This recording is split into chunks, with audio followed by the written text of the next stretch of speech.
All right, guys, welcome back to this week's episode. Come on, girl. Of Cooking with Frank the Tank. As always, we're gonna crack a beer because that's what we do in the kitchen. A little Busch Light. Okay, we're using a crock pot this week, and here's what I got for you. I've got a 4-pound pork loin. Okay, it's right at 4 pounds. I've already seasoned it with salt and pepper. Pretty heavy with the seasonings. Okay, we're gonna put that in a crock pot and let it cook. The idea with this is gonna feed the family the whole week. Tonight we're gonna do some pulled pork sandwiches with homemade fries. Tomorrow we're gonna do pork tacos with some special salsa and all that. The next night I think we're gonna do open face sandwiches with mashed potatoes and gravy. Then if there's enough meat left, I'm using it in chili. Okay, I'm gonna make a cowboy chili. So again, I'm cooking one piece of meat for the whole week, about 4 pounds, should be plenty. I hope I have enough to do the chili at the end of the week. I'll probably add some sausage in with it when I go to do the chili. chili. So as you can see, I put the meat in the crock pot. Now I always take a little olive oil and rub it down my crock pot. You know why I do that, Colin? Because I get yelled at by your mom if I don't. Okay, so I always rub it down. She never believes that I do it, but I do it. 1 cup of water. Okay, pour it in there. We're gonna use, there we go. We're gonna use a 1/2 cup of apple cider vinegar. Should it be separated like that, or what? It's fine, buddy. It's all gonna cook together. Yep. Yep. We'll make sure we let it get mixed up there. And 1/3 of a cup of Worcestershire. It's all you need. Water, apple cider vinegar, and Worcestershire. Now Worcestershire comes out slow. Am I saying that right? Worcestershire? I don't know. Don't ask me to spell it. Okay, and it's going in there too. All right, I'm also adding 1 diced onion. Okay, now what Colin was pointing out there a second ago is that piece of meat so big, it doesn't look like those liquids got combined. So I'm just gonna move the meat around in there a little bit.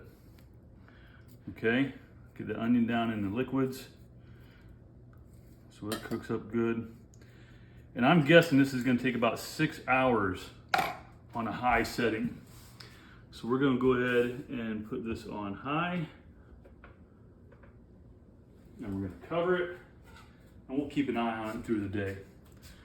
Okay, so in honor of football season, why was the coach mad at the vending machine?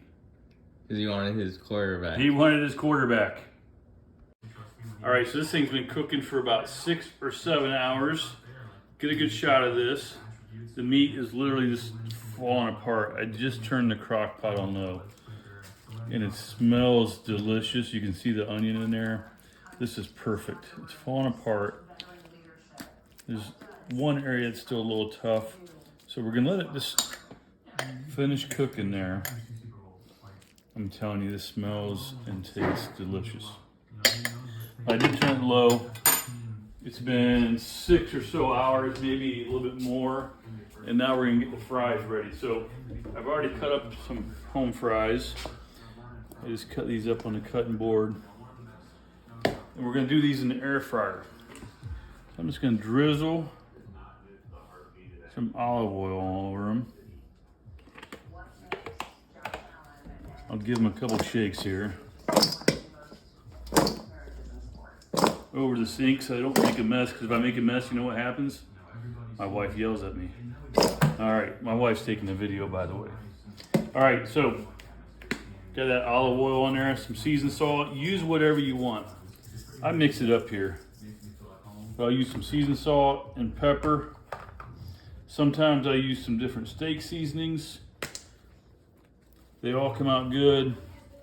Today, I just decided to keep it simple. Salt and pepper.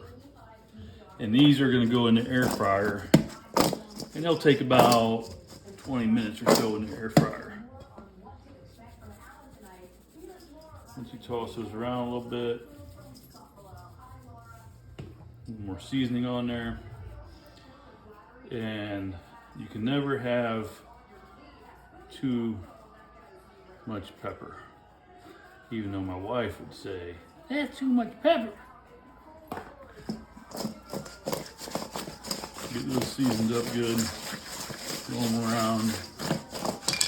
Whoops, lost one. All right, you can always add more afterwards. That's pretty good for now.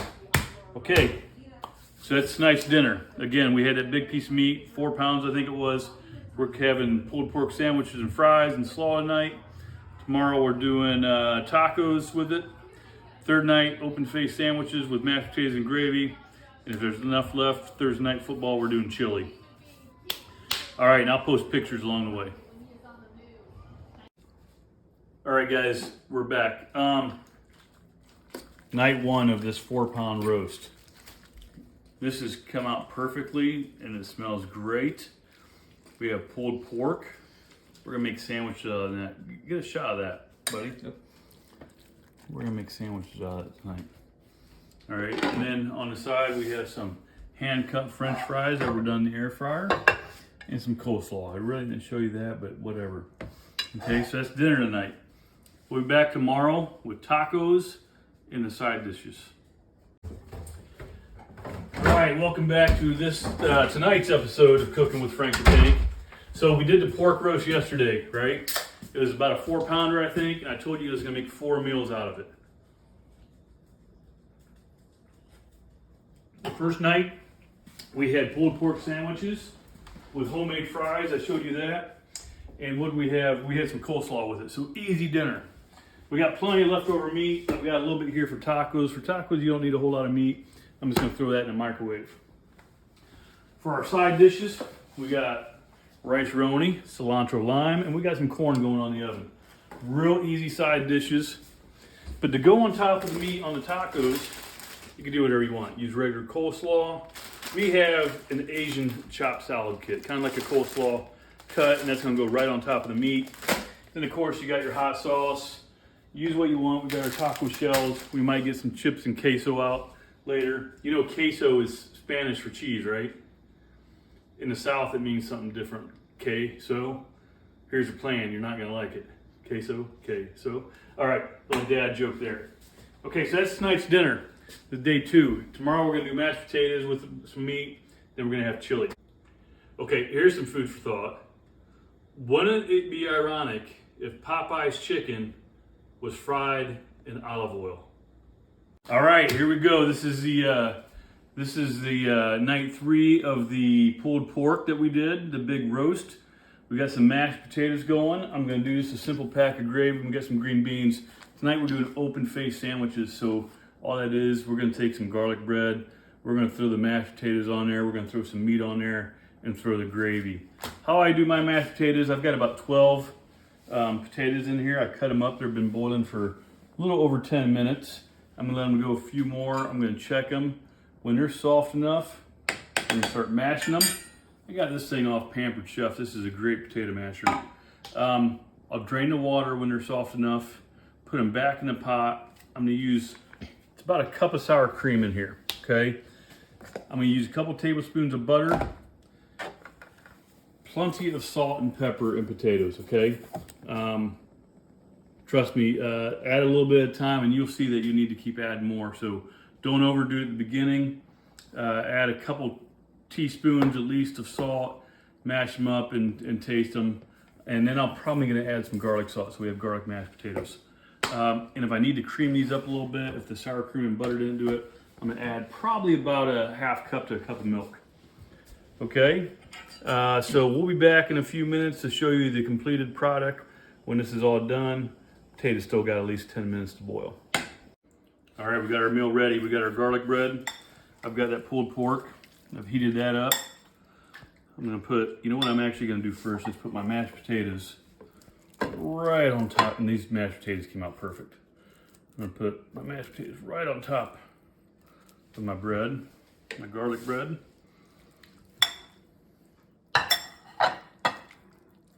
I'm gonna throw my meat right on top of that.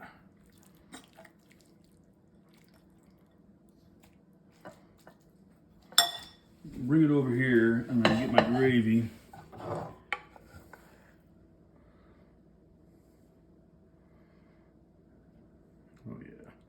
Again, the whole goal here was 4 meals out of 1 piece of meat, and we've done it. Changed it up a little bit each time. We got some green beans, just a couple cans of green beans going. And that's a meal right there, guys. So I hope you enjoyed. We had pulled pork sandwiches with hand-cut fries. We had chili. We have the pulled open-faced sandwiches. And we had the taco night. Whole week's meals, one thing. Okay, guys, subscribe to my YouTube channel, like my page. Thanks. Oh, what happened? All right, guys, welcome back to tonight's episode of Cooking with Frank the Tank. This is night 4 of the big pork roast we did. We had pulled pork sandwiches, we had pork tacos. Tonight we're doing chili. So here's what I've got. Here's my ingredients. I'm going to start off my pot, and I'm going to put a little olive oil in it, okay? Just to coat the bottom and get that going. Okay. I've already diced up an onion and garlic. There's about 5 or 6 garlic cloves, 1 white onion. We're going to get that going. Saute that. Now, typically, if you're using ground beef, you'd saute this a little bit and then add your beef in there. Okay, we're not using ground beef. We're using some of the pulled pork. So we're gonna let this saute there. Okay. In addition to pulled pork, I also added a pound of Cajun style andouille smoked sausage. I don't even know if I said that right. Okay, that's cut up here. We're gonna throw that in with the onions and stuff as soon as they saute a little bit. That stuff's already cooked, but I want to get it, you know, kind of just cooked a little bit more, give it some different character. The other ingredients we're going to use are right over here. We got black beans, we got a can of tomatoes, we got a can of tomato sauce, we got a can of chili beans, garlic powder, of course. I was going to add cinnamon, but I ran out, so I got some cinnamon sticks. I'm going to put one of these in. And typically most recipes call for some cayenne pepper. I'm not using cayenne today until late at least. I want to get this stuff, the flavor, and then we'll add heat later. I got some other ways to add heat. Typically you also add some water to your chili. I've got some homebrew, nice dark homebrew I'm going to use instead of water. That stuff's so much better than Busch Light. I don't know why I make these stinking videos with Busch Light. I think I'm going to have to change that. Don't you think, Colin? Maybe. Yep. Gives you a sponsorship. Boy, this stuff's good. Nice dark stout. Okay. So again, we're going to cook these onions, garlic down a little bit. Add the sausage. After that, I'll add the meat that's already cooked and just start combining ingredients. You gotta let it simmer a good hour or so before you serve it. Okay. And you can check the flavor. You can always add more chili powder, more cinnamon if you need to. Cinnamon's kind of a Cincinnati thing. They add cinnamon to their chili. It gives it a unique flavor. So I'm anticipating this is going to be a great pot of chili. Okay, so I'll put the directions in the comments and all that. And you guys like my YouTube channel, subscribe to it, please. And I'll keep the recipes coming. We'll check back with you when this is all done. All right, so Colin, get a good look at that. I've got the onions in there with the sausage, and it smells great. Those onions are going to take on the flavor of that sausage. And now with chili, it's really pretty easy. You just start dumping everything in. We're going to start with the tomato sauce. Right in the pot. Can of chili beans. Right in the pot. Now my black beans, I did drain the top part of the liquid off, okay? All right in the pot. Okay, 1 can of tomatoes, right in the pot. We're gonna go ahead and give that a little bit of a stir. Mix that stuff all up. Now it's fairly thick right now, as you can see, okay? Can't get a shot. It's fairly thick. But here's the pulled pork. I forgot to show you guys that earlier. So that's gonna go right in the pot. And we'll let that start breaking down. It was still cold from the refrigerator. So it's a little thick. So we're going to add the beer or water we talked about. Now, if you end up with your chili too runny, too soupy, you can always add a little cornstarch, okay? So I'm gonna add 2 tablespoons of chili powder and a cinnamon stick, and I'll test it to see if it needs more later. But there's our chili. Okay guys, the chili's done. Colin, get a little look at that. It came out really good. We both tried it. 1 cinnamon stick was definitely enough. So what's missing is spice. There's 0 spice in this chili. I do that because my wife will kill me if I put too much spice in it. So if you looked at some of my other videos, you've seen I've done the cowboy candied jalapenos. I'm gonna use some of this sauce and probably a couple jalapenos in my own bowl. And this stuff is spicy. It will spice it right up and give it some more flavor. We got some cheese put on top, some chopped up onions there. We're gonna have a nice bowl of chili here. Okay, so your dad joke. What did Spartacus say when the lion ate his wife? I don't know. Nothing. He was a gladiator.